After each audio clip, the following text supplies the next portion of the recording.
All right, everybody, and welcome to another episode of the Sunny Days Media Football Show, Thursday Night Lights. For those of you that tune in for our Met shows, you're going to see Zach at the bottom right of your screen. Zach's one of the Sunny Days. Oh, my foot is so itchy. Sunny Days and Flushing guys.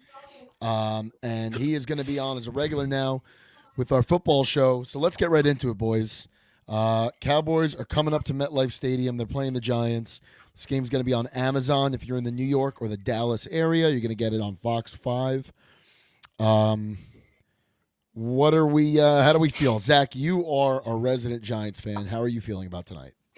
I mean, how good can you really feel? The Giants are, while they did win last week and Daniel Jones did look good against the Commanders and the Browns, you can't really feel too great. Granted, I do feel fairly confident tonight that we might be able to squeak out a win just because of how bad Dallas has been, but you really had nothing other than how Neighbors has played that really inspires you and makes you feel really good about this team.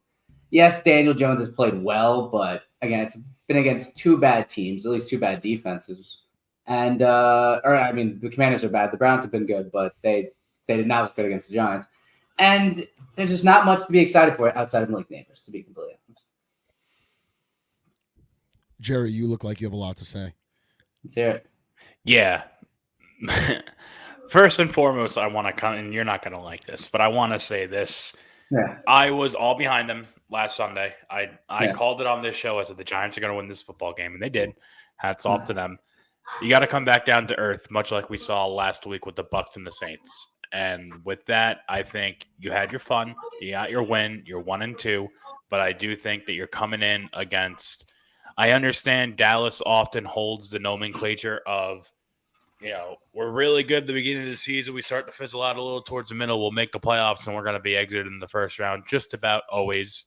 But as of right now, you're still playing a September Dallas Cowboys team who could be for real, if not in the conversation. We've seen them ball out a couple times so far this season, and I think tonight will be no difference.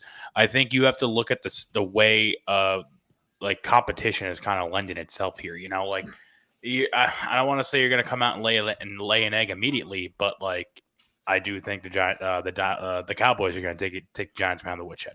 That's just me. I could be way wrong. I like the spread tonight. We'll get into our picks later, I'm sure, but I think this is going to be. I think the Cowboys are going to put a hurting on them. Yep, I think they're gonna destroy them. I agree too. I think it's going to be a high scoring game. I think the Cowboys' offense has looked fairly soft this year, and off a short week, I don't see them making too many adjustments that are going to change things. How can Daniel Jones take advantage of that? I don't know. That's the $1 million question. But the Giants' defense has a lot of holes on it, especially with Andrew Phillips and I think Adoree Jackson both being out. I think CeeDee Lamb's going to run shop over them tonight. Going back to what you just said, though. My buddy brought this up. He's also a diehard Giants fan. Yeah. He said that this is the first time the Cowboys are playing a primetime game on the road coming off of a short week of rest. So, I'm not going to sit here and say that's going to lend himself to heartbreak here, but also at the same time, again, going back to what I was saying about the nature of the competition that I think that Dallas has, I don't think that those are necessarily factors that are going to kill them. I think they're good enough for that not to make too much of a difference, but that you do have that in your back pocket. Also, on the other side of things, you said that the Dallas offense has been slow this year. I think that's just because they don't have weapons. They have CeeDee Lamb, and that's it. You know who's going to be getting the ball just about every single time. They have Ferguson, the tight end, who I think might as well be Dak's number 2. Yeah, and then you have that running back tandem who no one really knows what's going on with the two of them, with Zeke and who's the other guy? Rico Dowdle. Yeah. And with those two, it's always a toss-up. They can either have a really, really great game or they can shit the bed. So it's going to be, the possibility for being anyone's race is there. But I do think, again, as I mentioned, I think this is the Cowboys' game to lose. I think I'm with you guys. I think the Cowboys win. I think it's going to be ugly. I'd be surprised. I wouldn't be surprised if it goes over. What's the over? 45? 45 and a half. 45 and a half, yeah. they're just inflating the overs. Primetime Thursday unders. night. Primetime unders have been the name of the game all season long. Yeah. I believe they're like 5-6. Wow. I think the Cowboys are going to win this, and I think the idiots in the media, the talking heads, and maybe they're just told to do this because the Cowboys are just such a big fan base. They're an international like icon or America's brand. team. Yeah. They were America's team, but like I think they're going to win, and I think you're going to have a lot of idiots say like, "Oh, they're right back in their groove, and they feel good again." And Because that's what the they're Cowboys do. But I think it'll be worse this year. I think they'll be in much worse of a position come Thanksgiving. I don't know. Maybe they're a double-digit team, but like the division is better. I think the Eagles are a little better than they were last year. I think the Washington Commanders are much better than they were last year. Commanders are exciting. They have pains me to legitimate say that. quarterback. For you to So- say the Eagles are better than last year is a stretch, especially at this point. I don't in the think it is a season. stretch because the Eagles were bad last year. Like they weren't good. Not You at went this one point of- in the you season, went- though. No, at They this were. point, What yeah. were they? 8. They were 8-0. I'm talking about the overall of what you got out of the Eagles, right? And they were whatever they were, a 9 or 10 win team. They ended the season 1-6. I think the whole year was a lot of smoke and mirrors. It was a lot of nonsense. I didn't think the Eagles were that good, and they proved it losing to the Buccaneers the first round of the playoffs. But the point is I think the Cowboys win, and I think a lot of the talking heads start talking about how they're a top 5 team in the NFL again, and next week, whoever the fuck they're playing, even if it's their bye week, they will lose. That's where I see the Cowboys at. The Giants, it's tough. Like it's a sneaky decent defense, but what hurts this Giants defense is they're on the field the entire game because the offense is non-existent. Probably the best player on the Giants offense is their punter for giving the defense such good position each week. No. Outside of that, there's really nothing going on. Daniel Jones is a joke. The running game, I mean, the egg on Joe Shane's face for not bringing back Saquon Barkley. Singletary's looked okay, but it's not a very good running game. And you've got Neighbors is legit, I think. Outside of him, I don't really know who else you've got that's notable. But it doesn't really matter because Daniel Jones is at quarterback, and you still haven't really fixed your offensive line. As bad as Daniel Jones is, he still doesn't have a whole lot of time to throw. The running game still doesn't have a whole lot of area to push. So to me, it's a rough looking offense, and you could I don't know, like you could try what analogy can I use? You could put a ribbon on a turd, but it's still a turd, and that's the Giants offense. It's embarrassing.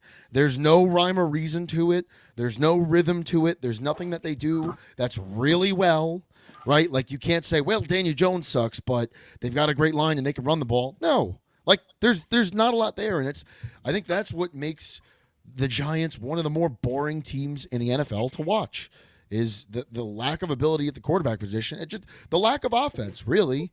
And well, in my opinion, that all stems from Daniel Jones. I mean, if Daniel Jones has a good week, the Giants offense is going to have a good week. And you can say that about any team, but there are true playmakers on this offense. I mean, look, Devin Singletary isn't Saquon Barkley. But he's been solid so far. He's had 2 good games in a row against the Commanders and the Browns. And at the wide receiver position, you have 2 good receivers. I mean, Malik Neighbors looks like he could be the next best receiver in the NFL. And then Wan'Dale Robinson, he's nothing special, but he's a good slot receiver who can go out there and he can get you those dirty yards. He's like that Wes Welker type who's going to go out there and just kind of set up shop in the middle of the field, make plays, and catch the ball. So I think it really just all depends on Daniel Jones. And, yeah, the offensive line hasn't been improved upon, but you kind of knew that was going to be a work in progress after there's just terrible pick after terrible pick. It seems like they have every year, aside from Andrew Thomas, who at first looked awful and was thought to be a bust, but sure enough, developed into something pretty decent. Yeah, Will Hickey chiming in. Deontay Banks is solid. I love Deontay Banks. Facino, I don't know if you remember this when we did our draft show the first year. He was the guy I was the highest on. I liked Witherspoon out of that class a lot. Yeah. I think he was the most pro-ready. But Deontay Banks, to me, I think had the most potential out of that group, and I still believe that. I think Deontay Banks can be a star in this league. It's going to take some time, but this is a breakout year for Deontay Banks. It should be. I sure hope so. Well, at the end of the day, no matter what happens throughout the season, before the season started, you needed a quarterback. They didn't do anything to get a quarterback. Not saying there was really anything out there, but look, I mean, I have a lot of family that's Giants fans. I'm rooting for them to lose every game. I need them to lose every game for their own sake. If they can, pull 3-4 wins out and show a little bit of promise, but lose a lot of close games, that's probably the best case scenario for them. Because this year they missed out on a quarterback. They lose enough games. They have Jaden Daniels, and that didn't work out for them. So this year, the quarterback's irrelevant. He's gone. He's on the plank. He hasn't jumped off the plank yet, but he's pretty much halfway down. And But you know there's what? You know just what, nothing Casino? there. They could not to. I'm sorry. I'm very sorry I cut you off. I apologize. Just the idea that they can't get these guys. They can get these guys. Like do what some of these other teams do. Have some stones, mortgage your future, and trade up to get the quarterback. If you think that this guy is what you think he's going to be, then mortgage your future. Like it's irresponsible to do that in this day and age because when you do that and you're talking about a 40% chance. Absolutely. These guys, it works out, but does it always work out? No. If you stay put and you draft that number 2 overall, you get maybe the second guy. Or you draft at 3 overall, you get the third guy. That's fine. The Giants fine. weren't the number 2 pick. What were the They Giants? weren't. They were 6. DeVito won too many games. Right. Now, how nuts would it be for them to make a move at Bryce Young? It would be insane. It would be so Bryce Young. I think Bryce Young might as well be out of the league after this year. He's shown absolutely not a good look. Not a good look. He's gotten worse and worse. Not a good look that Andy Dalton came in. Yeah, they need to hope that. They need to hope that they're a quarterback that they like falls and that they're in a position to get him. And by winning these games, I mean, Daniel Jones is it's the worst position to be in because he's so bad, but then he'll play one. It's like Zach Wilson last year. You have 3 bad games, and then you have that one little teaser game where they're like, all right, we'll give him another week. And then he has 3 bad games. You're ready to bench him. And then he has that little teaser game. You're like, all right, we'll give him another week or 2. And it's just like, but you don't want to go through that as a fan. You wind up apple picking in October with your girlfriend on a Sunday. Yeah. There's just nothing else to do. And I want the Giants to be good. I just think that, it gets to the point where you sign some of these guys to a long-term deal. I think they missed badly on Thibodeau. You got Brian Burns, you got Banks, you got a few pieces. I think they have a good middle linebacker. Dexter Lawrence. Dexter Lawrence is a good piece, and they're signed for more than a few years. Nobody's like essentially leaving this team. So you go and you get a tackle or a guard, and you get a quarterback next year, and that's when you try to go for it. But you're so limited with Daniel Jones, and you'll watch because Dak Prescott's a top 5 quarterback. You'll go see that tonight. You'll see Dak Prescott absolutely decimate the Giants, most likely, and you'll see Daniel Jones floundering. And you'll realize, like, this team's not that far. Dak is a top 5 quarterback? Nah, he is. No. I'll give you top 10, maybe top 15. Top 10. Top 5 is an atrocious take, Vecino. All right. Sorry. He's top 5 over the last 5 years. He's been a top 5 quarterback consistently. Not in the playoffs. Well, his playoffs is one game. Guy plays 16 good games, gets to the playoffs, and he has a hard time every now and then. But every time he's got a hard time in the playoffs. You'd rather have him over Josh Allen? I think Josh Allen's probably a top 3 quarterback. Okay. So I don't know. I would rather have Lamar Jackson. Lamar, I'd rather have Josh Allen. I'd rather have Mahomes. CJ Stroud. No, I don't. I'd rather have CJ Stroud in a heartbeat. In a heartbeat. Dak Prescott is a phenomenal quarterback. I'd rather have Jordan Love to even go further down the line. I'd rather have him than Dak Prescott. I'd rather have Jordan Love. No. People hate on Dak. He's gonna. I think he's a top 10 quarterback, but he's gonna lead the league in a lot of categories this year, especially if the defense can't hold up. He'll throw for 5,000 yards. He might throw for another. Will he ever even make it to an NFC championship, though? That's the question.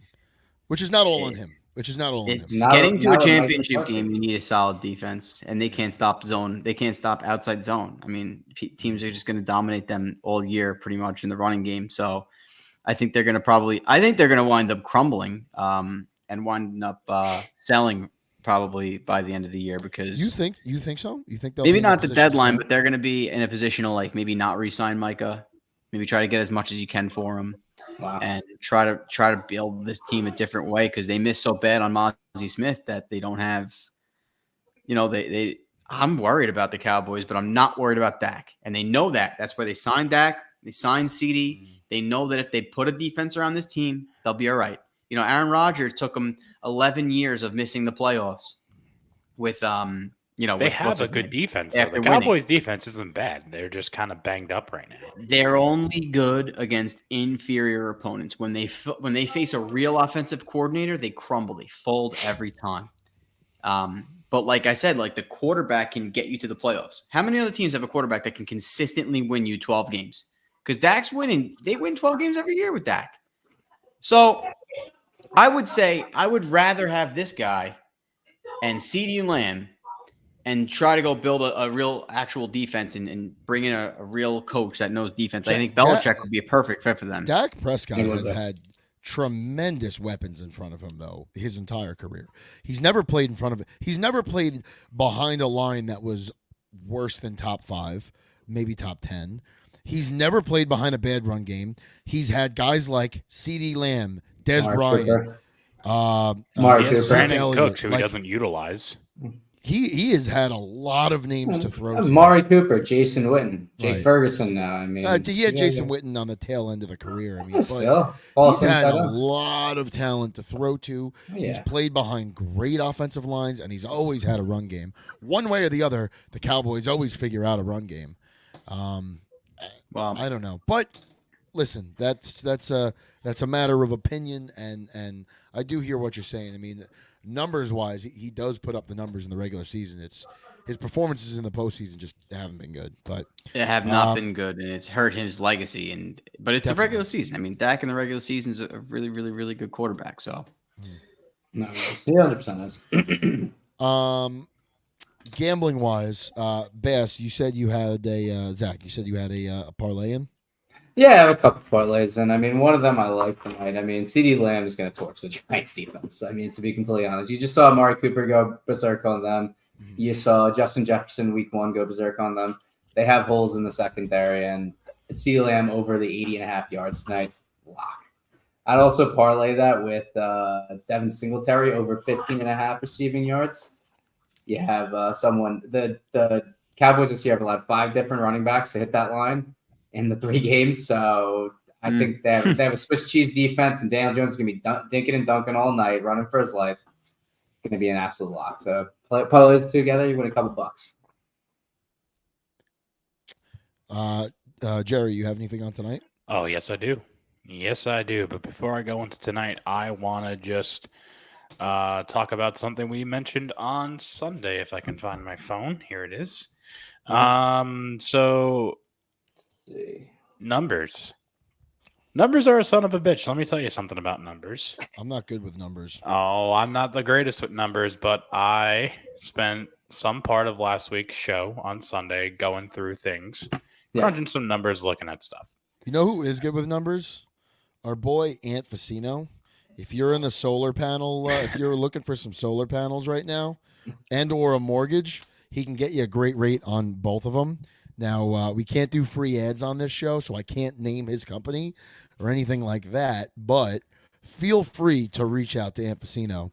And Facino, I do expect a kickback on any customers you bring in.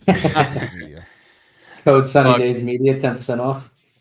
Yeah. I'm a numbers guy myself, Jerry, and it is fascinating how nobody's scoring at the rate that they've scored in the past. So, except on Thursday night, because Thursday night is where you can really run it up because nobody has time to prepare. So that's where I do like to give the edge to a guy like McCarthy because he is such a great offensive mind in a way, and obviously, CD and Dak they'll probably score 25 points at a minimum. So it's up to the Giants. Daniel Jones has to show up. I mean, if we're calling a spade, if he doesn't show up today, they go to 1-3. Fans start thinking about the draft. They start looking to replace him. If they go to 2-2, then they start thinking about if he's good or not. And I think that's the best part of football is that you go 1-3, it's over. You go 2-2, everybody loves you. So Correct me if I'm wrong. They have not beaten the Cowboys since 2016, or is that just haven't beaten them in MetLife? They haven't beaten the Cowboys since 2016. It's been I think 12 straight games. That's ridiculous. They haven't won against the Cowboys. They haven't beaten Dak since Malik Neighbors was in high school and Daniel Jones was still at Duke. Oh, and Brian Dable was the tight end coach of the Patriots. That's ridiculous. Yeah. Oh, that was what I was going to say, Jerry. Before you say what you got to say, I hope in all of this Giants talk, no matter what we're talking about, no matter what they do, I just hope that they're patient with this current. I don't know about Joe Shane. He does a lot of things I don't like. But Brian Dable, I think, is like a very good coach. And I think that, like, he inherited a mess, and they just overachieved in year one. Yeah, you know, and it fucked everything up. It really did. Like, they won a lot of games. They won 10 games, I believe. You beat a very piss-poor Vikings team in the playoffs that had no business being in the playoffs. And like, I think the expectations were set at a level that was unattainable. Yeah. You know, and like, I just don't want to see this turn into, like, the Giants have a bad year and Dable loses his job. I really don't want to see that happen. I think he's a fantastic coach. I would love to. I mean, I love Dan Campbell, but shit, if I couldn't have Dan Campbell, I'd feel pretty good having Dable on the sideline. My only problem with Dable is he's a good offensive mind. I mean, to do what he did with the Giants offense in that first year was great. It just seems like he's not great at taking over the whole team. And I don't know if, as a full head coach, if that's the position for him. You know, I mean, I love him. I think I would love to see him get a chance with a legit quarterback, but I don't know if he'll ever get that opportunity, to be completely honest, because this is a league where you really don't do anything in 3-4 years. You're looking at free agency. Yeah, you're looking at another team. You're looking at another job. So it's tough to hold onto a guy for that long with really no results, in all honesty. Jerry, what was your what did you have here? So all I was gonna say was that on Sunday we talked about the numbers. For the 1 o'clock slate, I took the Giants, Eagles, and the Chargers on a 3-pick parlay. Mm-hmm. The Giants won that game. The Eagles won that game. The Chargers lost that game. The Chargers lost that game because injuries. Everybody got hurt. I'm pretty confident they would have been beaten the Steelers if Herbert didn't go down. I think there were some injuries on defense as well. I think Joe Alt, their left tackle, went out too. Yeah, he did. 4 o'clock slate.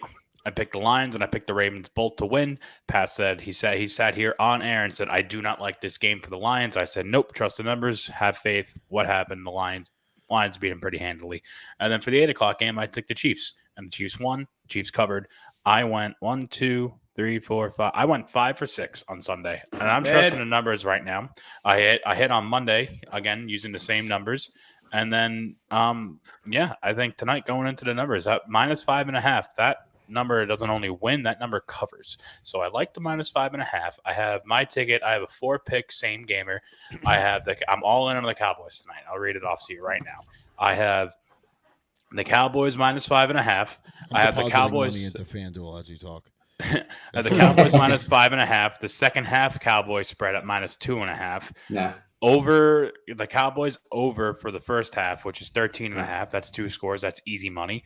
And then the under at 47.5 because it's a Thursday night game, and mostly primetime games go under. And also at the same time, my anonymous gambler guy on Instagram put up a video that said, I don't remember the specifics, but basically, long story short, Dak was the Cowboys cover like 65-75% of the time with the stats that were lining up, and then the Giants lose, won't cover the spread and all that stuff, and the under was very favored. So I like the position I'm sitting in. We'll see if we can have a repeat performance that we'll report back on Sunday with. Well, last year Martindale had no answers. I think the numbers are 89-17. Cowboys outscored the Giants last year in their 2 games. Jesus. So I mean, it was an absolute beatdown. One of those games would have went under. One of those games would have been over.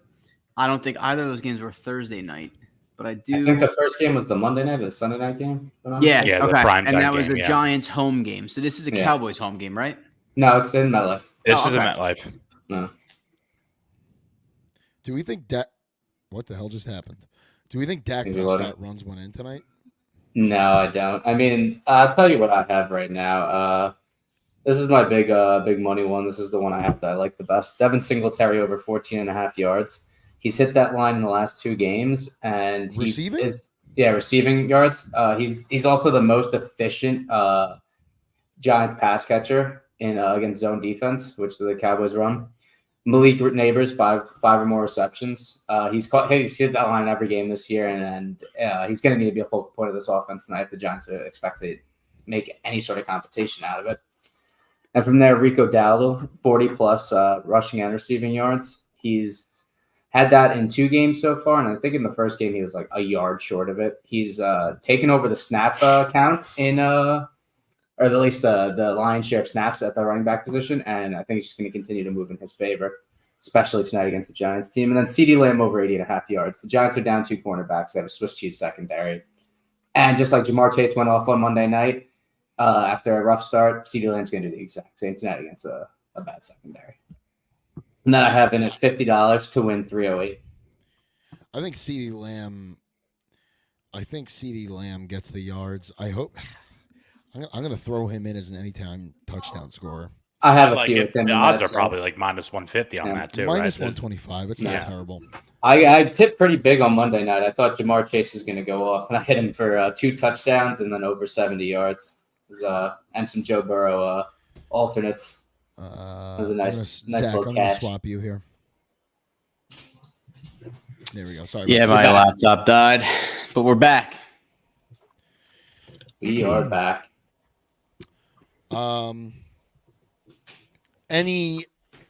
If there is a way tonight, Zach, that the Giants win, how do they do that?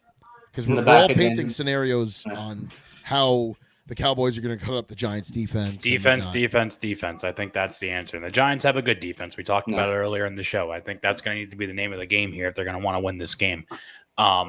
We've seen flashes in the pan from it, so it's a strong possibility that they show up here and ball out against the Cowboys. But other than that, you need the defense can win you games, and the defense can get you points too. That's something that people don't really realize, and the fact that like a couple pick sixes go a long way. Maybe a safety here and there if you pin them deep. So if your offense stinks, which it does, I think if the defense shows up and protects the house, that's going to be your best bet.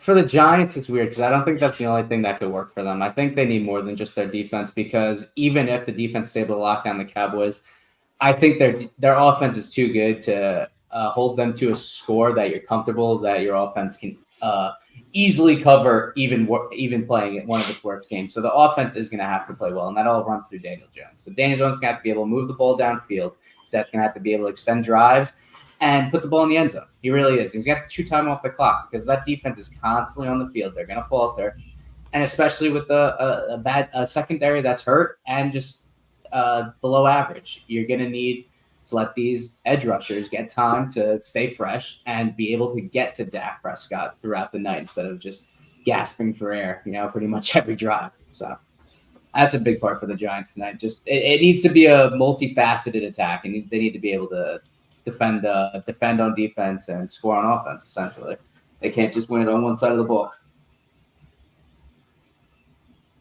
Yeah, I think I would agree with that. It's definitely going to be fueled by the defense, but they're going to have to do something offensively. They're going to. The Cowboys are going to put up their points. If it's a defensive show from, if there's a way that the Giants win, I think at a minimum the Giants offense has to put 20 points on the board. Agreed. And that's really yeah. They've done it once this year, so yeah. Against the Browns defense, which isn't bad. No, it isn't bad. Browns don't have a bad defense, so they don't. But I'm pretty sure what's his name, Myles Garrett, got hurt towards the end of that game. Yeah, He's hurt. What was He's got a million things going on. It's a possible Achilles. It looked like. Oh, jeez, I knew it was lower. Who was that? Myles Garrett. Oh, he's got Achilles tightness or something, and he's got a hip or something. He's got a quad. It's a disaster for him. But he said he's going to play, so who knows? He's playing all year. So did Chris McCaffrey. And you see what happened today? Yeah, me too. That in August. Yeah, me too. What happened to McCaffrey? He got his report like not going to play. Yeah. He's out for at least a couple more months. With what? Achilles. Hey, there's got to be some tears in it. There's got to be. Dr. I don't know. Zach. The way I look at it is, I'm hoping that he comes back for a late my team holds it, and then he comes back for the fantasy playoffs, and then I just show up and get like fucking 30 points a game from him. My team that's is wishful so thinking. shot. My team is so shot with McCaffrey. I have McCaffrey, Cooper Kupp. I drafted Raheem Mostert to be my RB2. Mark Cooper's out injured. Mike Evans and MHJ are both been limited or just not DNPs this week. So I'm running a hospital. All right, boys. Do we have anything else on tonight's game? Nothing other than let's go Giants. Facino, you're muted. Do you have anything else for tonight's game? Voice crack. Let's just hope that the refs don't get a little, get happy because there've been a lot of flags so far. So I'm hoping that they let them play at least today. That'd be nice. Yeah, that'd be. Yeah, go Giants. My neighbor's at the game. He goes to every game. It's hysterical. All right, boys. We will see you all on Jerry. We're going earlier Sunday. Sunday morning, 9 a.m. If that's okay with everybody. If not, 10 to 10. But absolutely, we'll be a little earlier this Sunday due to some personal obligations. If that's okay. No worries. Yeah, it's Jerry's world, and we're living in it. You goddamn right it is. I'm the main character. Don't you ever forget that. I love you. All right, boys. We will see you all Sunday, and I guess go Giants. Go Giants. Go Giants. Nobody likes to go FanDuel. Go FanDuel. Go FanDuel. Oh, and the Mets. Go Mets. Us. Oh no, the Mets don't play tonight. Mets don't play today because Major League Baseball is incapable of making big decisions. So fuck Major League Baseball. All right. Thank you all for tuning in, and we'll see you Sunday.